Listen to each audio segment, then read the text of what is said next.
Hello everyone, I welcome you all to exam affairs. मेरा नाम है पीयूष मिश्रा।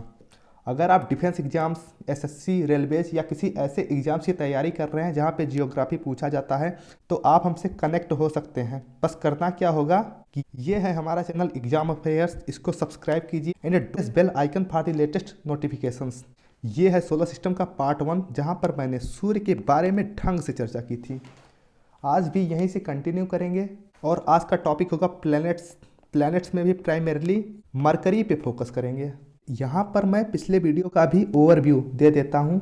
ये है हमारा सन, इसके वेरियस लेयर्स हैं जैसे कि core, radiative zone, convective zone या फिर फोटोस्फीयर। यहाँ पर मैंने सूर्य के सबसे मिस्टीरियस पार्ट कोरोना के बारे में भी बताया था, जो कि नॉर्मली विजिबल नहीं होते, दिखाई भी तब देते हैं जब सोलर एक्लिप्स होता है, जो कि हमें नग्न आंखों से नहीं देखना चाहिए।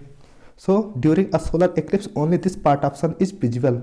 देखो, सोलर एक्लिप्स के दौरान मून हमारे सन के डिस्क को कंप्लीटली ब्लॉक कर देता है, जिसकी वजह से चारों तरफ अंधेरा कायम हो जाता है।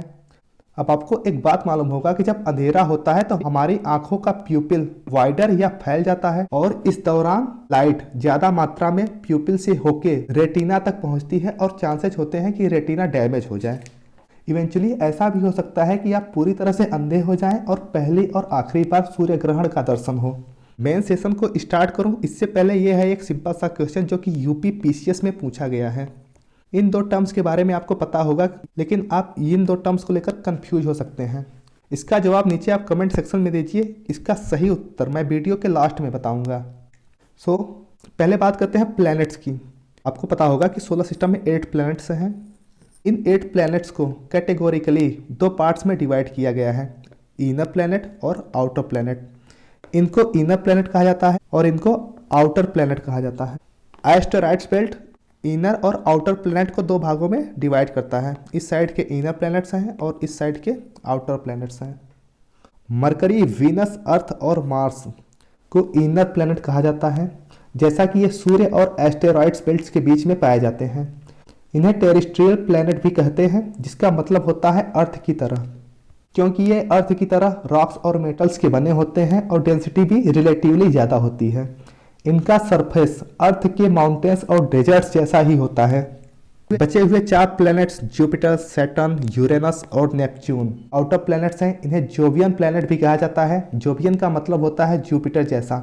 आउटर प्लैनेट्स को गैस जायंट प्लैनेट भी कहते हैं, क्योंकि इनका बेसिक कंपोजिशन गैस और आइस है।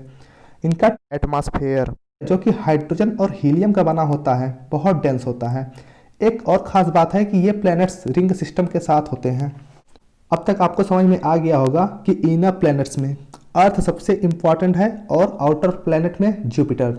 इनर प्लैनेट्स अर्थ की तरह रॉकी होते हैं और इनकी डेंसिटी भी ज़्यादा होती है।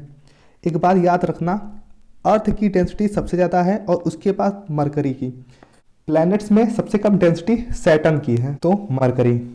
हमारे सोलर सिस्टम का सबसे छोटा और सूर्य से सबसे नज़दीक ग्रह, यह हमारे मून से थोड़ा ही बड़ा है। सूर्य से सबसे नज़दीक होने के बावजूद यह सबसे गर्म नहीं है। यह टाइटल जाता है वीनस को, thanks to its dense atmosphere. यहाँ पे टेम्परेचर बहुत ही एक्सट्रीम है, दिन में भी और रात में भी। दिन के समय यहाँ का टेम्परेचर 400 डिग्री सेंटीग्रेड तक पहुँच जाता है। अब क्योंकि इस प्लैनेट का कोई एटमॉस्फेयर नहीं है जो हीट को रिटेन कर सके, जिसकी वजह से रात का टेम्परेचर बहुत ज़्यादा गिर जाता है और -180 डिग्री सेंटीग्रेड तक पहुंच जाता है। प्लैनेट्स में सबसे highest diurnal range of temperature mercury का ही है। अब ये टर्म क्या है बताता हूँ। मान लो यह कोई हाइपोथेटिकल जगह है और यहाँ का दिन का हाईएस्ट टेम्परेचर 30 डिग्री सेंटीग्रेड तक पहुँच जाता है और रात में यह गिर के 20 डिग्री सेंटीग्रेड हो जाता है।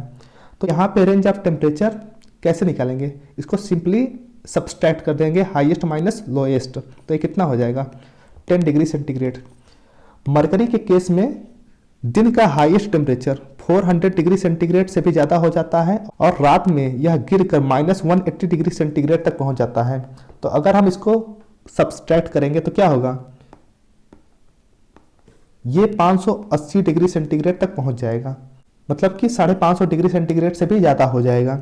इतना ज़्यादा रेंज ऑफ टेम्परेचर किसी प्लेनेट में नहीं होता, इस वजह से इसको बोला जाता है कि mercury with highest diurnal range of temperature. अब ये बात तो नॉर्मली अंडरस्टूड है कि मरकरी का कोई नेचुरल सैटेलाइट नहीं है, लेकिन नासा ने मैरिनर 10 और मैसेंजर मिशंस को भेजा था। मैरिनर 10 मरकरी तक पहुंचा और डेटा सेंड बैक किया नासा को।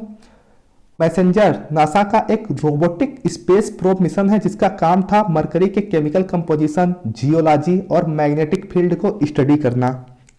यहाँ पे कोई एटमॉस्फेयर नहीं है, ऐसा क्यों है बताता हूँ।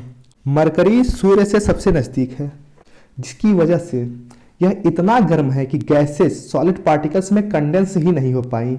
सोलर विंड्स यहाँ पे इतना इंटेंस है कि यह अधिकांश गैस और डस्ट पार्टिकल्स को यहाँ से दूर लेते गया। और देखो ये प्लैनेट्स बहुत छोटे हैं, जिसकी वजह से इसकी ग्रेविटी भी बहुत कम है, जो स्केपिंग गैसेस को होल्ड नहीं कर पाई।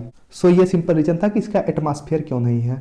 Rotation period 58 days, revolution period 88 days, ये तो आपको पता ही होगा। मरकरी का रिवोल्यूशन पीरियड सबसे कम है प्लैनेट्स में। और लास्ट में ये भी जान लो कि मरकरी का एनवायरनमेंट अनुकूल नहीं है लाइफ के लिए। टेम्परेचर और सोलर रेडिएशन यहाँ पर इतना एक्सट्रीम है कि कोई भी ऑर्गेनिज्म एडप्ट ही नहीं हो पाएगा। अब आते हैं अपने इस क्वेश्चन पे। यहाँ पे है लिस्ट 1, यहाँ पे लिस्ट है 2। ये है मून, ये है यूरेनस। यूरेनस तो पता ही है कि एक प्लेनेट है, सो ऑप्शन A2 होगा। और मून एक सैटेलाइट है, B1 होगा। तो यहाँ पे पहले ऑप्शन को एलिमिनेट कर देते हैं। पहला ऑप्शन है A2 B1, मतलब ये हो सकता है। दूसरा ऑप्शन है A1 B2, जो कि नहीं हो सकता। तीसरा ऑप्शन है A4 B3, ये तो हो ही नहीं सकता। और D है A2 B1, मतलब ये भी हो सकता है। मतलब इन दोनों ऑप्शंस में कोई एक सही हो सकता है। अब ये देखते हैं, अभी आपको मैरिनर के बारे में पता चला है। मैरिनर एक आर्टिफिशियल सैटेलाइट है, मतलब कि D3। तो यहाँ पे है D3, मतलब कि ऑप्शन ये करेक्ट आंसर है। और ये है हैली, एक कॉमेट। अब ये क्या है इसके बारे में बताता हूँ। Comets basically small celestial bodies हैं, ये भी सूर्य का चक्कर लगाते हैं। और जब ये सूर्य के नज़दीक से गुजरते हैं तो गैस रिलीज होती है, जिसे आउट गैसिंग कहते हैं। बाकी कॉमेट्स को बाद के लेक्चर्स में ठीक से पढ़ेंगे। So this is the end of this video. अगर आपको कुछ अच्छा लगा हो तो प्लीज़ सब्सक्राइब कीजिए, शेयर कीजिए। Thank you very much.